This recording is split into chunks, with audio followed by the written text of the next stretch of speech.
خطف فريق النصر بطاقة العبور للدور الأول من مسابقة كأس الاتحاد الإفريقي لكرة القدم، ونال ممثل الكرة الليبية ورقة التأهل بعد تخطيه عتبة فريق شباب باتنا الجزائري بفارق ركلات المعاناة الترجيحية بعد انتهاء الزمن الرسمي للمباراة بتعادل الطرفين بهدفين من الجانبين.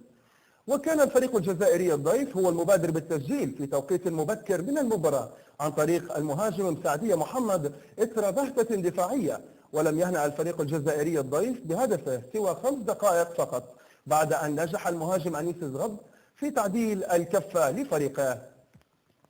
وبعد هذا الهدف جدد الفريقان مساعيهما الجادة لخطف التقدم ببعض الهجمات السريعة للاقتراب من المرميين، ليتمكن الفريق الباتني من خطف الهدف الثاني عن طريق اللاعب بوشوك سعيد عند الدقيقة 36 من هذه المباراة، التي سجلت حضورا جماهيريا غفيرا في مدرجات ملعب هوغو تشافيز ببني غازي.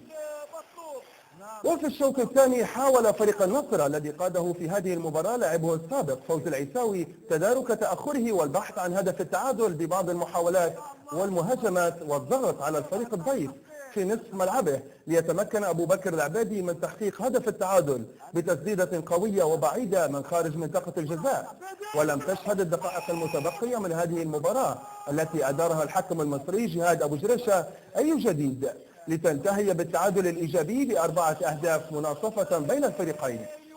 ليبدأ بعدها مسلسل ضربات الترجيح التي أظهرت إمكانيات الحارس محمود الحضيري رجل المباراة الذي نجح في التصدي ل3 ركلات ترجيح، وقاد فريقه إلى الدور الأول الذي سيواجه فيه الخرطوم السوداني في مباراة الذهاب التي ستقام في 20 من الشهر القادم بالخرطوم.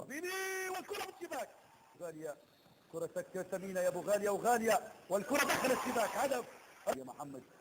اتمنى ذلك، والكرة في الشباك، هدف رائع العبيدي وبلال الحضاري. الله الركلة الترجيحية خالد حسين في المرمى، في المرمى، في المرمى،